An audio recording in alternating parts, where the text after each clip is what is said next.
আকাশবাণী কলকাতা স্থানীয় সংবাদ পড়ছি প্রিয়া বিশ্বকর্মা। প্রথমে বিশেষ বিশেষ খবর।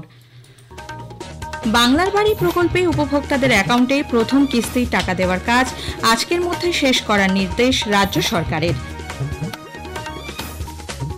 রাজ্য সরকারের বিভিন্ন প্রকল্পের কাজের অগ্রগতি খতিয়ে দেখতে ৮ আধিকারিককে নিয়ে একটি সেল গঠন করা হয়েছে। রাজ্যের সড়ক পরিবহন পরিকাঠামোর উন্নয়নে সহযোগিতা চেয়ে কেন্দ্রীয় সরকার নবান্নকে চিঠি দিয়েছে। জাতীয় আইন বিজ্ঞান বিশ্ববিদ্যালয় কলকাতার উপাচার্য অধ্যাপক নির্মলকান্তি চক্রবর্তীর বিরুদ্ধে ওঠা যৌন হেনস্থার অভিযোগ খারিজ করে দিয়েছে কলকাতা হাইকোর্ট। বছরের শেষে কলকাতা সহ দক্ষিণবঙ্গে জাঁকিয়ে শীত পড়ার সম্ভাবনা। সন্তোষ ট্রফির কোয়ার্টার ফাইনালে বাংলা আজ ওড়িশার বিরুদ্ধে খেলবে। আইএসএল ফুটবলে মোহনবাগান সুপার জায়ান্ট পাঞ্জাব এফসির মুখোমুখি হবে। আজ সে বিস্তারিত খবরে। রাজ্য সরকার বাংলার বাড়ি প্রকল্পে আজকের মধ্যে উপভোক্তাদের অ্যাকাউন্টে প্রথম কিস্তির টাকা দেওয়ার কাজ শেষ করার নির্দেশ দিয়েছে। পঞ্চায়েত দপ্তর থেকে জারি করা নির্দেশিকায় বলা হয়েছে, প্রথম কিস্তিতে ৬০,০০০ টাকা করে দেওয়া হচ্ছে। তারপর ব্লক আধিকারিকদের ৪টি পর্যায়ে বাড়ি তৈরির কাজে নজরদারি করতে বলা হয়েছে।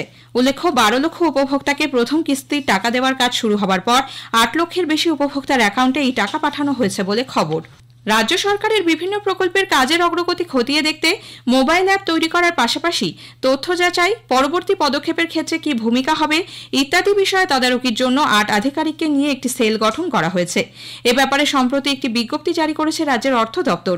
এই ৮ আধিকারিকের কেউ কোনো দপ্তরের বিশেষ সচিব, কেউ অতিরিক্ত সচিব পদে রয়েছেন, তবে বেশিরভাগই ওএসডি পদে কর্মরত। ব্লক, মহকুমা এবং জেলা স্তর থেকে সরকারি কাজের অগ্রগতির বিষয়ে যে তথ্য মোবাইল অ্যাপ মারফত নবান্নে আসবে তা যাচাই করবে এই সেল। মোবাইল অ্যাপ সংক্রান্ত আগের বিজ্ঞপ্তিতেই সরকারের তরফে স্পষ্ট করে দেওয়া হয়েছিল জিও ট্যাগিং এর ব্যবস্থার কথা, অর্থাৎ পরিদর্শনের সময় জিপিএস মারফত আধিকারিকের অবস্থান জানা যাবে। রাজ্যের সড়ক পরিবহন পরিকাঠামোর উন্নয়নে সহযোগিতা চেয়ে কেন্দ্রীয় সরকার নবান্নকে চিঠি দিয়েছে। জমি অধিগ্রহণ, বনাঞ্চল সংক্রান্ত ছাড়পত্র, মাটির নিচ দিয়ে জলের পাইপলাইন, ইলেকট্রিক লাইনের জন্য রাজ্যে যেসব সড়ক প্রকল্পের কাজ আটকে আছে তা দ্রুত শেষ করার জন্য কেন্দ্রীয় সড়ক পরিবহন মন্ত্রী নীতিন গডকরি মুখ্যমন্ত্রী মমতা ব্যানার্জিকে ওই চিঠি পাঠিয়েছেন। এক্ষেত্রে রাজ্য সরকারের কাছে মন্ত্রক সব ধরনের সহযোগিতা পাবে বলে চিঠিতে আশা প্রকাশ করা হয়েছে। জাতীয় আইন বিজ্ঞান বিশ্ববিদ্যালয় কলকাতার উপাচার্য অধ্যাপক নির্মলকান্তি চক্রবর্তীর বিরুদ্ধে ওঠা এক অধ্যাপিকাকে যৌন হেনস্থার অভিযোগ খারিজ করে দিয়েছে কলকাতা হাইকোর্ট। বিচারপতি হরিশ ট্যান্ডন এবং বিচারপতি প্রসেনজিৎ বিশ্বাসের ডিভিশন বেঞ্চের পর্যবেক্ষণ, উপাচার্যের বিরুদ্ধে ওঠা অভিযোগের সপক্ষে কোনো তথ্য প্রমাণ পাওয়া যায়নি। স্থানীয় অভিযোগ কমিটি এলসিসির অভিযোগ খারিজের সিদ্ধান্তকেই বহাল রেখেছে হাইকোর্ট। এর আগে বিচারপতি কৌশিক চন্দ্রের একক বেঞ্চ এলসিসির রায়কে খারিজ করে নির্মলকান্তি চক্রবর্তীর বিরুদ্ধে ওঠা যৌন হেনস্থার অভিযোগ খতিয়ে দেখার নির্দেশ দেন। এরপরই ডিভিশন বেঞ্চের দ্বারস্থ হন উপাচার্য। ডিভিশন বেঞ্চ বলে, কর্মক্ষেত্রে যৌন হেনস্থা প্রতিরোধ আইন ২০১৩ অনুযায়ী সর্বাধিক সময়সীমা পেরিয়ে যাওয়ার পর অভিযোগ জানিয়েছিলেন ওই অধ্যাপিকা। এই দেরির উপযুক্ত কারণও দেখাতে পারেননি তিনি। পূর্ব মেদিনীপুরের মন্দারমণির হোটেলে তৃণমূল কংগ্রেস নেতা আবুল নাসারের রহস্য মৃত্যুর পূর্ণাঙ্গ তদন্ত চেয়ে মুখ্যমন্ত্রী মমতা ব্যানার্জিকে চিঠি দিয়েছেন তাঁর স্ত্রী, উত্তর ২৪ পরগনার আমডাঙ্গা পঞ্চায়েতের উপপ্রধান সুরাইয়া পারভিন। তার অভিযোগ, পুলিশ নিরপেক্ষ তদন্ত না করে অভিযুক্তদের আড়াল করার চেষ্টা করছে। ময়নাতদন্তের রিপোর্টে আত্মহত্যার ইঙ্গিত মিললেও তা মানতে নারাজ মৃতের পরিবার। উল্লেখ্য, গত শনিবার মন্দারমণির একটি হোটেলের ঘর থেকে আবুলের ঝুলন্ত দেহ উদ্ধার হয়। গ্রেপ্তার হয় তাঁর বান্ধবী তনুশ্রী মুখোপাধ্যায় এবং প্রতিবেশী আতাউর মণ্ডল। ওয়েস্ট বেঙ্গল ডক্টরস ফোরাম কলকাতার ডোরিনা ক্রসিং এর নাম অভয়া ক্রসিং করার দাবি জানিয়েছে। সংগঠনের সভাপতি ডাক্তার কৌশিক চাকি ও সম্পাদক ডাক্তার সঞ্জয় হোম চৌধুরী গতকাল এই প্রস্তাব নিয়ে মুখ্যমন্ত্রী মমতা ব্যানার্জি, মেয়র ফিরহাদ হাকিম এবং মুখ্য সচিব মানস পান্থকে চিঠি দেন। উল্লেখ্য, অবহেলার ন্যায় বিচারের দাবিতে ডাক্তারদের 5টি সংগঠনের যৌথ মঞ্চ জয়েন্ট প্ল্যাটফর্ম অফ ডক্টরস জেপিডি এবং অভয়া মঞ্চের আহ্বানে ধর্মতলায় অবস্থান কর্মসূচি চলছে। স্থানীয় সংবাদ শুনছেন আকাশবাণী কলকাতা কেন্দ্র থেকে। আমাদের সংবাদ শোনা যাবে ইউটিউব চ্যানেল আকাশবাণী সংবাদ বাংলা, ফেসবুক ও ইনস্টাগ্রাম আকাশবাণী সংবাদ কলকাতা এবং এক্স হ্যান্ডেল AIR নিউজ কলকাতাতে। বছরের শেষে জাঁকিয়ে ঠান্ডা পড়বে বলে আলিপুর আবহাওয়া দপ্তর সূত্রে খবর। তবে পশ্চিমী ঝঞ্ঝার কারণে কলকাতা সহ দক্ষিণবঙ্গে রাতের তাপমাত্রা খানিকটা বৃদ্ধি পেয়েছে বলে জানিয়েছেন আবহাওয়া বিজ্ঞানী ডক্টর সৌরিশ বন্দ্যোপাধ্যায়। তাপমাত্রা বর্তমানে যেটা চলছে দক্ষিণবঙ্গের জন্য স্বাভাবিকের থেকে প্রায় 2 থেকে 4 ডিগ্রি বেশি চলছে বেশিরভাগ জায়গাতে। কলকাতা পার্শ্ববর্তী অঞ্চলে সর্বনিম্ন তাপমাত্রা ছিল 18 ডিগ্রি কাছাকাছি, যেখানে স্বাভাবিক বছর এই সময় থাকার কথা 14.5, অর্থাৎ স্বাভাবিকের থেকে বেশ খানিকটা বেশি। দক্ষিণবঙ্গে অন্যান্য জেলাগুলোতে একই রকম অবস্থা, প্রায় 2 থেকে 4 ডিগ্রি মতো বেশি চলছে স্বাভাবিকের থেকে। তো আগামী 2-3 দিনে সামান্য একটু কমবে, 2 থেকে 3 ডিগ্রি মতো রাতের তাপমাত্রাটা, যেহেতু আর একটা পশ্চিমী ঝঞ্ঝা এর পরে প্রভাব থাকবে, ফলে 2-3 দিন সাময়িক 2-3 ডিগ্রি মতো কমার পরে আবার একটু বাড়বে সাময়িকভাবে 2 থেকে 3 ডিগ্রি মতো। ফাইনালি ইয়ার এন্ডিং এ গিয়ে আবার উল্লেখযোগ্যভাবে তাপমাত্রা কমার সম্ভাবনা থাকবে। পাসপোর্ট জালিয়াতি মামলায় উত্তর 24 পরগনার দত্তপুকুর থানা এলাকা থেকে ধৃত মোক্তার আলমকে 8 দিনের পুলিশ হেফাজতে পাঠিয়েছে আলিপুর আদালত। এই নিয়ে এই চক্রে গ্রেপ্তারির সংখ্যা বেড়ে হলো 6। গতকালই মোক্তারকে জাগুলিয়া অঞ্চল থেকে পাকড়াও করা হয়। তার কাছ থেকে উদ্ধার হয়েছে বেশ কয়েকটি এটিএম কার্ড, ভিন্ন নামে থাকা প্যান কার্ড সহ একাধিক নথিপত্র।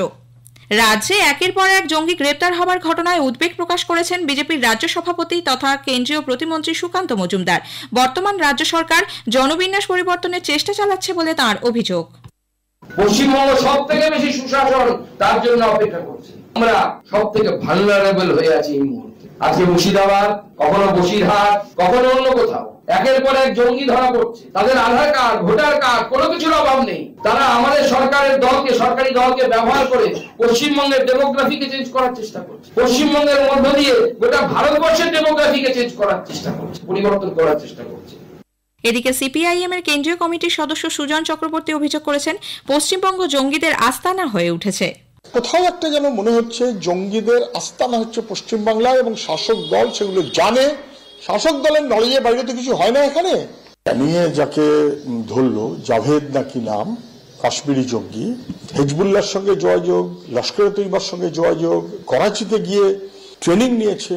পশ্চিমবাংলায় কলকাতার উপকণ্ঠে পারলে প্রায় সাবারবান এরিয়া, ক্যানিং, তারপর সেখান থেকে নদীপথ ইত্যাদি ইত্যাদি। কাশ্মীরের জঙ্গি পশ্চিমবাংলায় অবস্থান করে এখান থেকে কি নদীপথে বেরিয়ে অন্য কোনো দেশে আবার গিয়ে ট্রেনিং অথবা কোনো বন্দোবস্ত, এবং এটা শুধু এক ক্যানিং তো না, এটা রাজ্যের বিভিন্ন জায়গায়।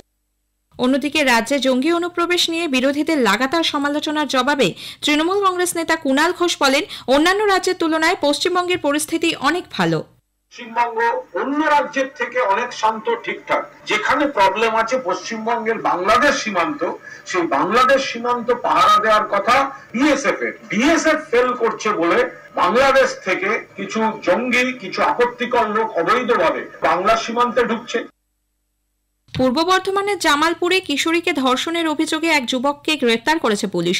ধৃত আমির সোহেল মুর্শিদাবাদের রঘুনাথগঞ্জের চাঁদপুরের বাসিন্দা। কাজের সূত্রে সে জামালপুরে এসেছিল।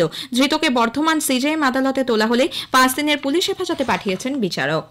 বর্ধমানের বৈকুণ্ঠপুরে বিজেপির সদস্য সংগ্রহ অভিযানে বাধা এবং দলীয় কর্মীর পরিবারের সদস্যদের হুমকি দেওয়ার অভিযোগ উঠেছে তৃণমূল কংগ্রেস কর্মীদের বিরুদ্ধে।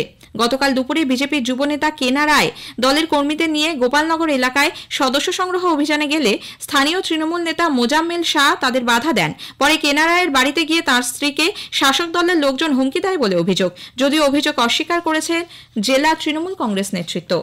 দক্ষিণ কলকাতার নিউ আলিপুরে দুর্গাপুর সেতুর নিচে বস্তিতে ভয়াবহ অগ্নিকাণ্ডের জেরে ব্রিজের স্বাস্থ্য পরীক্ষা করে দেখার জন্য সেখানে ভারী যান চলাচল বন্ধ রাখা হচ্ছে। পাশাপাশি ট্রাক এবং বাস চলাচলের উপরেও নিষেধাজ্ঞা জারি করেছে রাজ্য সরকার। ইতোমধ্যেই সেতুতে বসানো হয়েছে হাইট বার। 2 ও 4 চাকার ছোট গাড়ি নির্দিষ্ট গতিতে চলবে বলে নির্দেশিকায় বলা হয়েছে। বাংলাদেশে অস্থিরতার মধ্যেই গতকাল বিকেলে শিলিগুড়ি সংলগ্ন ইন্দো বাংলাদেশ ফুলবাড়ি সীমান্তে আয়োজিত হল বিটিং রিট্রিট সেরিমনি। উপস্থিত ছিলেন বিএসএফ এর ডিজি দলজিৎ সিং চৌধুরী সহ অন্য উচ্চপদস্থ আধিকারিকরা। আইএসএল ফুটবলে আজ মোহনবাগান সুপার জায়ান্ট পাঞ্জাব এফসির মুখোমুখি হবে। দিল্লির জওহরলাল নেহরু স্টেডিয়ামে খেলা শুরু হবে সন্ধ্যে 7:30টায়। তেলেঙ্গানায় আজ জাতীয় ফুটবল সন্তোষ ট্রফি কোয়ার্টার ফাইনালে বাংলা ওড়িশার বিরুদ্ধে খেলবে। খেলা শুরু হবে দুপুর 2:30টায়। শেষ করার আগে স্থানীয় সংবাদের বিশেষ কিছু অংশ আরও একবার। বাংলার বাড়ি প্রকল্পে উপভোক্তাদের অ্যাকাউন্টে প্রথম কিস্তির টাকা দেওয়ার কাজ আজকের মধ্যে শেষ করার নির্দেশ রাজ্য সরকারের। রাজ্য সরকারের বিভিন্ন প্রকল্পের কাজের অগ্রগতি খতিয়ে দেখতে 8 আধিকারিককে নিয়ে একটি সেল গঠন করা হয়েছে। স্থানীয় সংবাদ শেষ হলো। এর পরের খবর সকাল 9টা বেজে 15 মিনিটে।